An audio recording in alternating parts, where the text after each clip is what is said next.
Hoje é dia de livro, trago para vocês o meu 20º lido em 2023, o 5º do mês de maio. A gente conversa sobre A Vida Invisível, de Eurídice Gusmão, de Marta Batalha.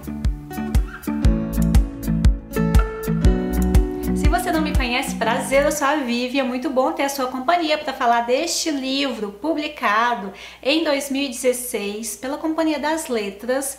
Tem 192 páginas e Marta Batalha, essa escritora deste livro, ela nasceu no Recife, cresceu no Rio de Janeiro, é jornalista, já escreveu aqui no Brasil para alguns jornais e depois se mudou para os Estados Unidos.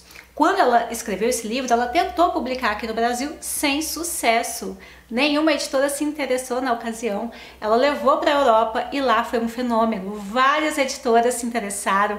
Esse livro está publicado em alguns idiomas. Virou filme com a participação especial de Fernanda Montenegro, fazendo o papel da Eurídice Gusmão.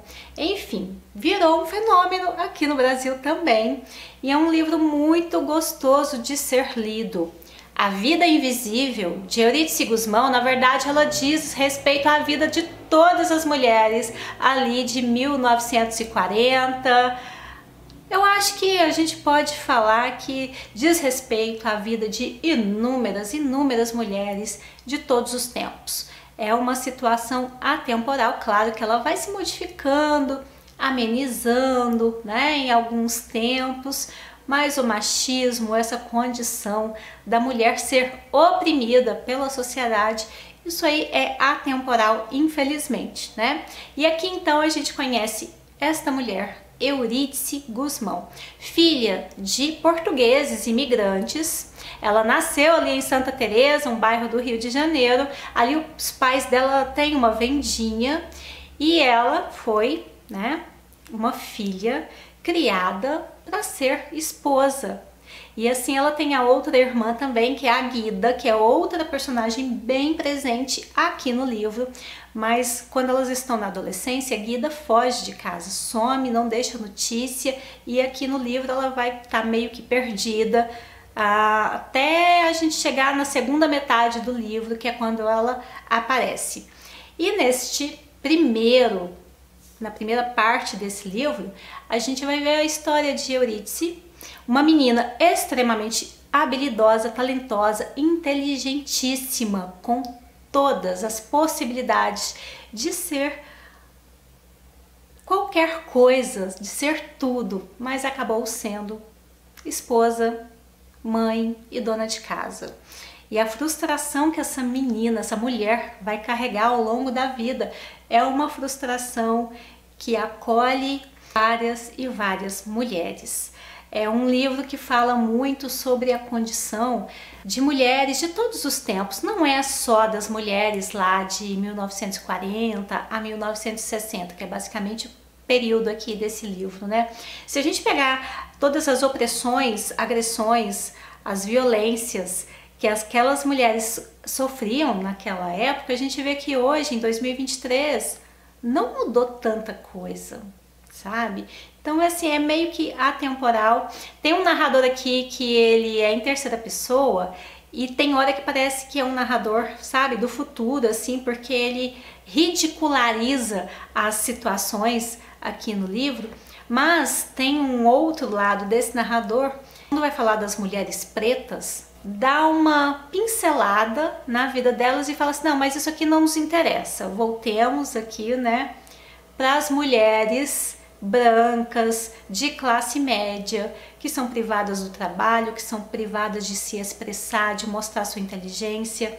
E aqui a gente vai ver inúmeras mulheres, todas se relacionam de alguma maneira com a vida de Eurídice Gusmão, de mulheres de gerações anteriores também, como é o caso de mulheres que são a mãe e a tia do Antenor, que vem a ser o marido da Eurídice. Vai mostrar pra gente a vida delas, pra gente entender um pouco quem é Antenor também. E Antenor é um homem, ele se torna um marido até bom, ele nunca bateu na Eurídice e isso aí já conta bastante pra gente considerar esse homem como um bom marido, uma boa pessoa, né? E ele vai se apresentar como um bom provedor, é um bom pai, mas ele tem ali aquelas características naturais daqueles homens daquela época, com seu machismo estrutural, né? Não só dele, mas da sociedade como um todo. E ele vai oprimir muito a Eurídice, essa mulher tão inteligente, que poderia ter sido qualquer coisa, engenheira. Tem uma parte do livro que fala um pouco sobre isso, sabe, assim. Porque Eurídice, vejam vocês, era uma mulher brilhante. Se lhe dessem cálculos elaborados, ela projetaria pontes. Se lhe dessem um laboratório, ela inventaria vacinas. Se lhe dessem páginas brancas, ela escreveria clássicos. Mas o que lhe deram foram cuecas sujas, que Eurídice lavou muito rápido e muito bem, sentando-se em seguida no sofá, olhando as unhas e pensando no que deveria pensar. Isso aqui, assim, é um pequeno trecho brilhante dessa escrita gostosa, dessa escrita que traz aí esse retrato social da época, traz um humor, traz algo mais ácido. Gostei demais da escrita da Marta Batalha, é muito bom de ser lido. Essa primeira parte, essa primeira metade do livro, então, é muito deliciosa. Depois, na segunda, a gente já tem aí a Guida, e a Guida vai tomar um pouco aí, né, os holofotes da história para ela, e eu me interessei mais pela Eurídice, embora a vida da Guida seja um outro livro à parte, assim como outras mulheres aqui no livro, mas a vida de Eurídice, né, eu fiquei com um desejo de que ela fosse um pouquinho mais explorada.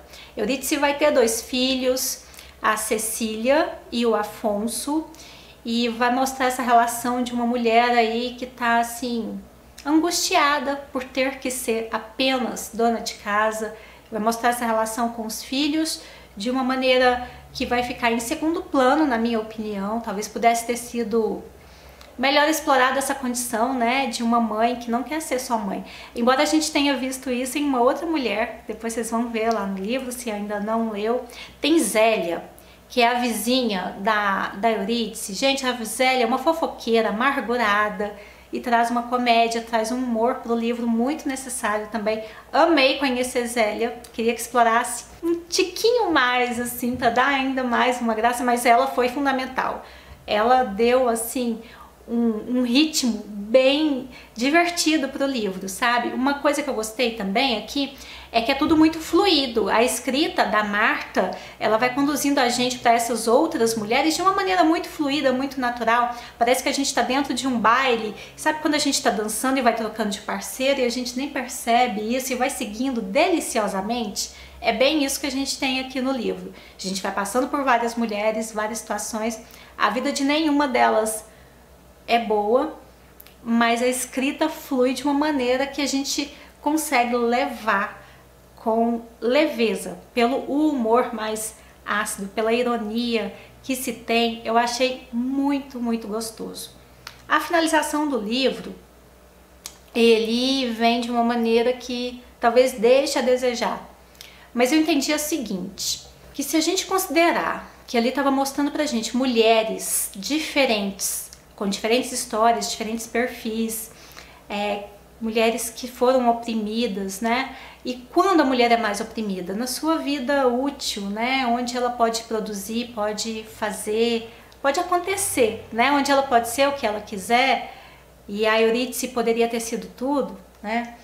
Depois de uma certa idade, essa mulher ela já perdeu a validade e ela já não consegue mais lutar ou desempenhar as funções que ela poderia ter feito quando mais jovem. Eu acho que é mais ou menos isso.